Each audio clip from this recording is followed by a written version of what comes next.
Sabes, mi amor, hay silencios que pesan más que el plomo, silencios que no son de paz, sino de espera. Y fue un silencio así el que se apoderó del pequeño pueblo de Esperanza, un silencio que olía a polvo viejo y a medicinas que ya no hacían efecto. El pueblo, que antaño rebosaba de risas despreocupadas y ventanas abiertas, ahora vivía con las cortinas corridas. El problema, verás, no fue una tormenta que destrozó los tejados. Fue una niebla fina y fría que entró sin pedir permiso y se negaba a marcharse. La gente la llamaba la fiebre suave. No mataba de golpe, robaba. Robaba el color a los niños, robaba la fuerza a los hombres, robaba el brillo a los ojos de las madres. Era una enfermedad que hacía que la vida pareciera un día gris interminable, y en el corazón de este pueblo vivía Ana. Ana era una mujer de buena fe, de la fe aprendida en el regazo de su madre, pero que ahora se ponía a prueba en el fuego. Su pequeño Tiago, su único hijo, llevaba semanas postrado en la cama. Le ardía la piel. No era una fiebre alta y ruidosa, sino esa fiebre constante que le consumía la vida, secándolo por dentro. Ana miraba aquel cuerpecito en la cama, su pecho subiendo y bajando despacio, demasiado despacio, y el corazón de madre se le encogía. Rezaba. ¿Cómo rezaba? Sus palabras parecían rebotar en el techo de la habitación, frías, sin respuesta. El médico del pueblo, el doctor Mateus, un buen hombre, ya se había devanado los sesos. Venía, examinaba a Tiago, le tomaba la temperatura y negaba con la cabeza con la mirada de quien ha perdido la batalla. Ya no sé qué hacer, Ana. Lo dimos todo. Parece que es inútil. Los armarios de las pequeñas farmacias de la región estaban vacíos de esperanza. Las hierbas, las oraciones, las promesas. Nada parecía disipar aquella niebla gris. Ana se sentía como en una barca con goteras, en medio de un mar oscuro. Y Dios parecía mirar hacia otro lado. Su dolor no era solo por su hijo, era un dolor de abandono. Veía a las otras madres, en las esquinas, con los ojos enrojecidos de tanto llorar en secreto. Vi la esperanza se consumía lentamente, desde dentro. El dolor más profundo, hijo mío, no es el de la herida sangrante, sino el del vacío que queda, y era ese vacío el que la consumía. Limpió la frente del niño con un paño húmedo, y el agua se evaporó casi al instante. Era un calor seco, un calor sin vida. ¿Dónde estaba la promesa? ¿Dónde estaba el cariño? La fe de Ana, que había sido como una lámpara encendida, ahora era solo una mecha humeando, casi extinguida. Miró por la ventana. El parque infantil, antes lleno de gritos y juegos, estaba cubierto de hojas secas. El columpio crujía solo con el viento, como un lamento. El silencio del pueblo era ensordecedor. Cada día era una copia del anterior, solo que con un poco más de desesperación. Ana se arrodilló junto a la cama de Tiago, pero las palabras no le salían. Simplemente sostuvo la cálida manita de su hijo y un pensamiento terrible, un pensamiento que intentó apartar, la invadió con fuerza. ¿Y si era el final? ¿Y si la esperanza era solo un nombre bonito para un pueblo olvidado por Dios? Miró al cielo, ya no preguntando, sino casi suplicando, en un susurro ronco: «Señor, ¿hasta cuándo?». Y el «¿hasta cuándo?» de Ana se prolongaba. El tiempo, querida, cuando estamos en el desierto, no corre. Se arrastra. Las semanas se convirtieron en meses. La fiebre leve seguía su silencioso avance. Algunos días, Tiago parecía mejorar un poco. Abría los ojos, pedía agua. Ana sentía un vuelco en el corazón. «Hoy es el día, Señor. Tu misericordia ha llegado». Pero al día siguiente, la fiebre volvía, perezosa, y el niño volvía a caer en ese sueño profundo.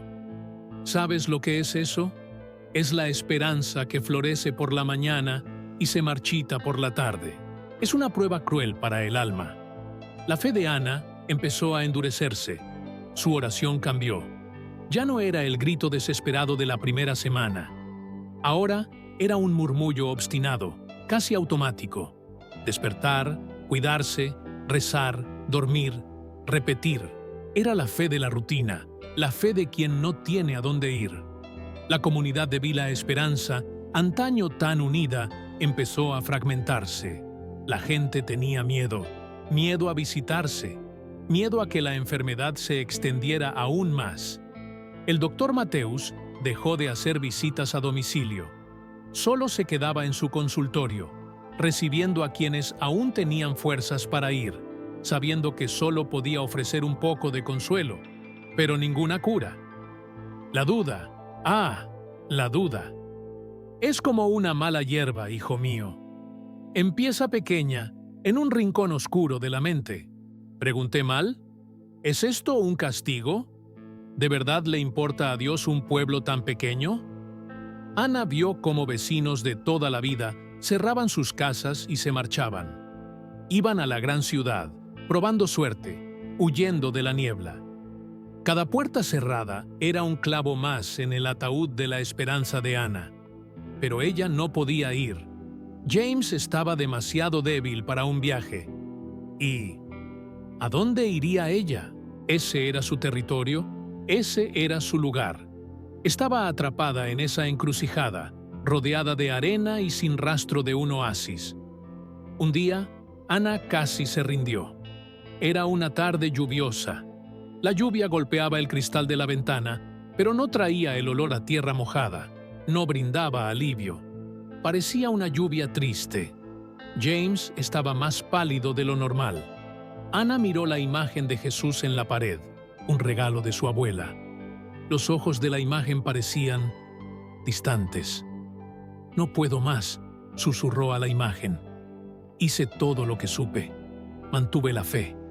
Pero mi hijo se va, y el Señor no hace nada». Se sentó en el frío suelo junto a la cama y por primera vez en meses no rezó. Simplemente guardó silencio. Un silencio vacío y pesado. El silencio de la derrota. Pensó en su abuela, Doña Benedita, una mujer de fe inquebrantable, una fe que parecía mover montañas.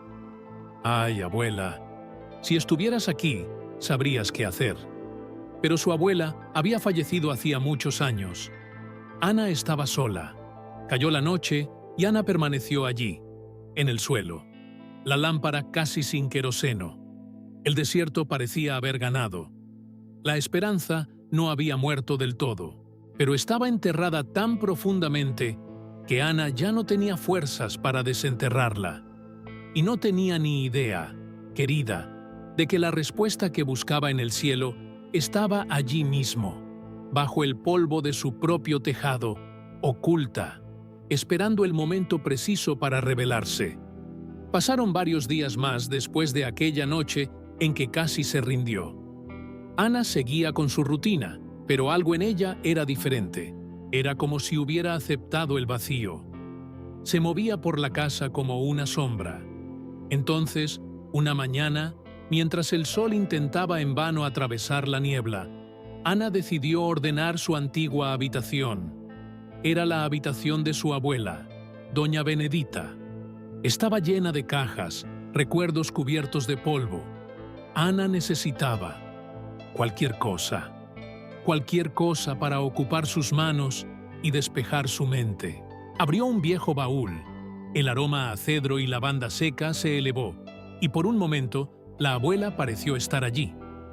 Doña Benedita era una mujer de pocas palabras, pero de una fe. Una fe obstinada. Una fe con raíces profundas. Ana sonrió, una pequeña sonrisa, la primera en mucho tiempo. Sacó del baúl un encaje amarillento, un cancionero con la portada gastada. Y allí, en el fondo, allí estaba. Un jarrón. Un simple jarrón de barro, sin pintar, sin barnizar. No era bonito, no tenía valor, pero pertenecía a la abuela Benedita. Ana la recogió. Sintió la textura áspera de la arcilla. Recordó que su abuela usaba ese jarrón para guardar. ¿Qué exactamente? No lo recordaba. Quizás botones, quizás monedas antiguas. Ana se quedó allí, sosteniendo el jarrón, absorta en el recuerdo de aquel fuerte abrazo de su abuela. Y entonces sucedió. Quizás por la humedad de la casa, quizás por el temblor de su propio cansancio, o quizás fue el destino. El jarrón se le resbaló de las manos. Intentó recogerlo, pero sus reflejos fueron lentos por la tristeza. El jarrón cayó al suelo de madera. El sonido de la arcilla al romperse fue seco, fuerte en el silencio de la casa. «No», gimió Ana. Era lo último que había tocado de su abuela, y ahora estaba hecho pedazos. Se arrodilló, con lágrimas en los ojos. Parecía un símbolo de todo. Su fe, su esperanza, su familia, todo roto. Empezó a recoger los fragmentos, furiosa, triste, el fin de todo. Pero al apartar el trozo más grande, vio. Allí, entre el polvo y los fragmentos de arcilla, yacía algo. No era una joya, no era dinero. Era una bolsita diminuta, de tela tosca, atada con un hilo descolorido. Estaba cubierta de polvo, como si llevara allí 50 años. El corazón de Ana dio un vuelco. Aún no era esperanza. Era curiosidad.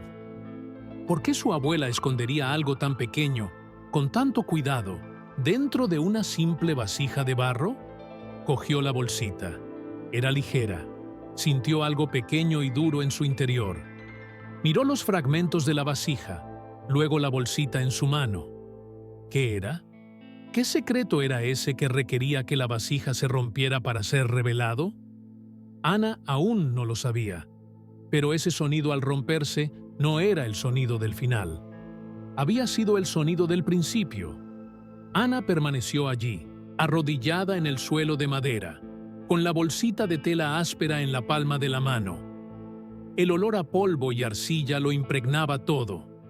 Con dedos temblorosos, desató el nudo del hilo, un nudo que parecía haber sido atado para durar una eternidad. La tela se abrió, y dentro había dos cosas, una semilla, solo una, grande, oscura, arrugada, con un aspecto tan antiguo que parecía muerta, y, doblado con infinito cuidado, un pequeño trozo de papel, casi pergamino, amarillento por el paso del tiempo.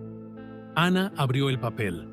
Allí estaba la letra de su abuela Benedita, una caligrafía firme, a pesar de su antigüedad. Eran pocas palabras. No era una oración, no era una receta. Simplemente decía, para el día de la gran sed. Ana frunció el ceño. ¿Sed? Susurró. La palabra resonó en la habitación silenciosa. Sed. La enfermedad de Tiago, la enfermedad del pueblo, era una fiebre, un calor abrasador. Miró a su hijo, tendido en la cama. Tenía los labios agrietados, resecos. Le daba agua una y otra vez, pero era una sed que el agua no podía calmar. Una gran sed. Mi querido, mi amor. ¿Alguna vez has sentido eso? ¿Ese escalofrío que te recorre la espalda? Ese momento en que dos cosas que no tienen nada que ver entre sí de repente cobran sentido de una manera ilógica, una sensación del corazón. Ana miró de la semilla muerta a la nota de su abuela y luego a su hijo febril. Sed. Su abuela. Una semilla escondida en una maceta rota. Para el día de la gran sed. Una locura empezó a brotar en el pecho de Ana. Una locura que se parecía mucho a la fe. Casi tiró la semilla. ¿De qué serviría? Estaba muerta, vieja, pero ¿y si no lo estuviera? ¿Y si la fe de la abuela Benedita se hubiera conservado como un tesoro dentro de esa cáscara seca? ¿Qué estoy haciendo?, pensó, pero sus pies ya la llevaban. Salió de la habitación, fue a la cocina y miró por la ventana. Afuera, En el patio había un macizo de flores seco y agrietado. Allí era donde doña Benedita plantaba sus hierbas para té. No había crecido nada en años. Ana salió. El aire era frío, húmedo por esa niebla enfermiza. Se arrodilló sobre la tierra dura. Con sus propios dedos cavó un hoyo. Era un acto de fe absurdo, un acto de alguien que ya no tiene nada que perder. Sostuvo la semilla en la mano un instante. Se sentía como un trozo de carbón. «Abuela», susurró, «lo que Dios quiera». Colocó la semilla en el hoyo. La cubrió con la tierra seca. Tomó su vaso de agua, el vaso con el que humedecía los labios de Tiago, y lo vertió sobre la tierra. La tierra absorbió el agua como si tuviera sed. Ana se quedó allí, mirando ese pedazo de tierra. No pasó nada. Claro que no pasó nada. Era solo una vieja semilla. Suspiró, sintiéndose tonta, pero al levantarse sintió algo que no había sentido en meses.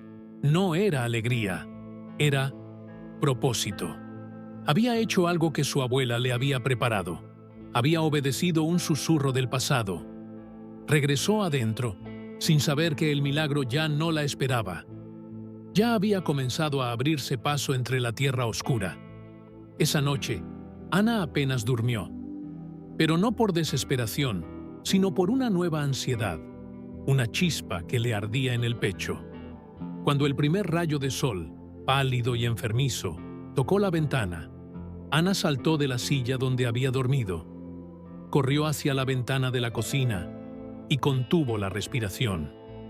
«Hijo mío, hija mía, lo que estoy a punto de contaros es algo que no se puede explicar, simplemente.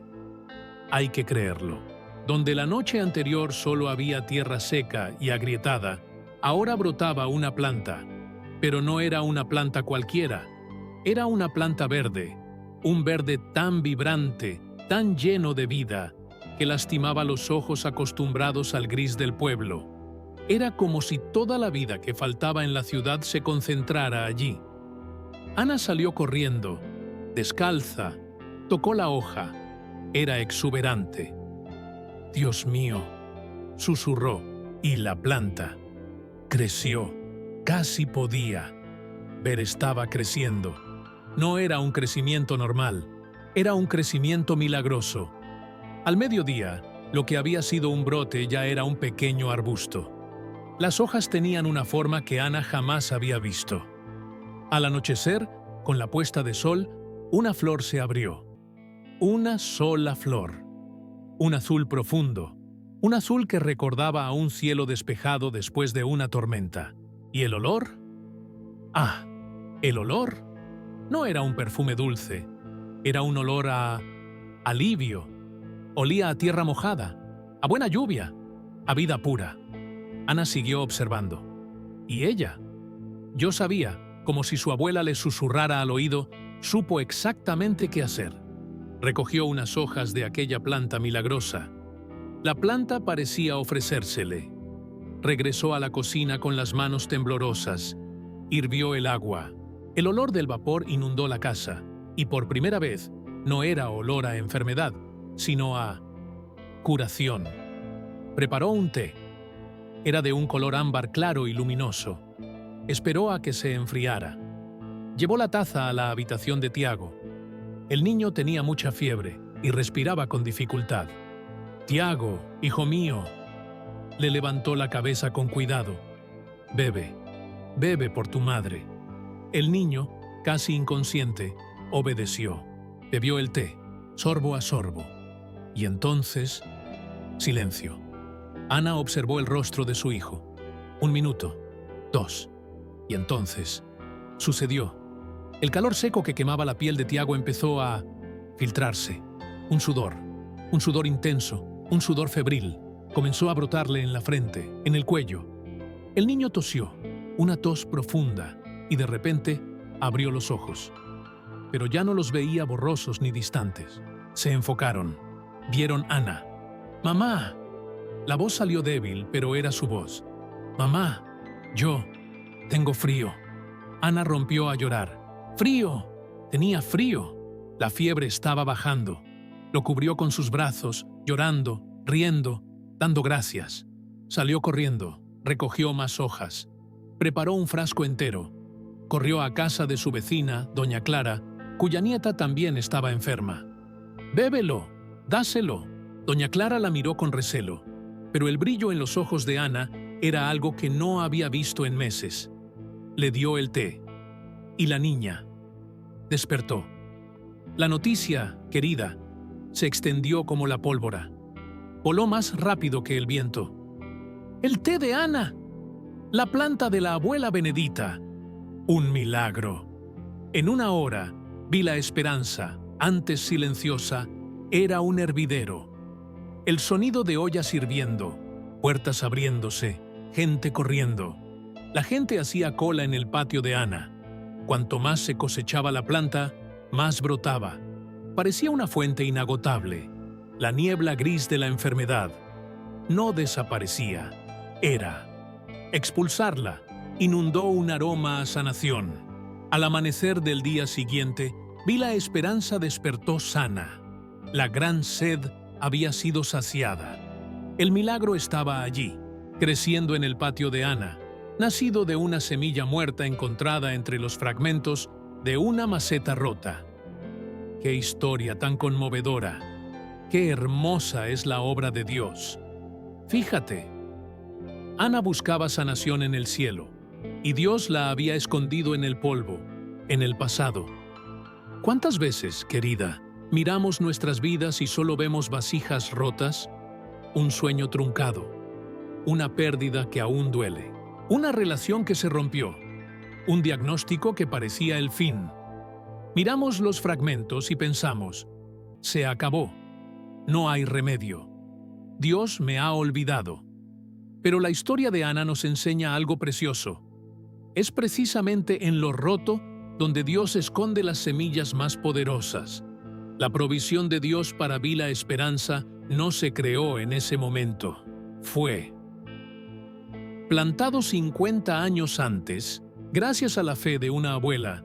Doña Benedita no vivió para ver el milagro, no vivió para ver la ciudad sanada, pero obedeció, guardó la semilla, escribió la nota, confió en que un día llegaría el día de la gran sed y la provisión de Dios estaría lista.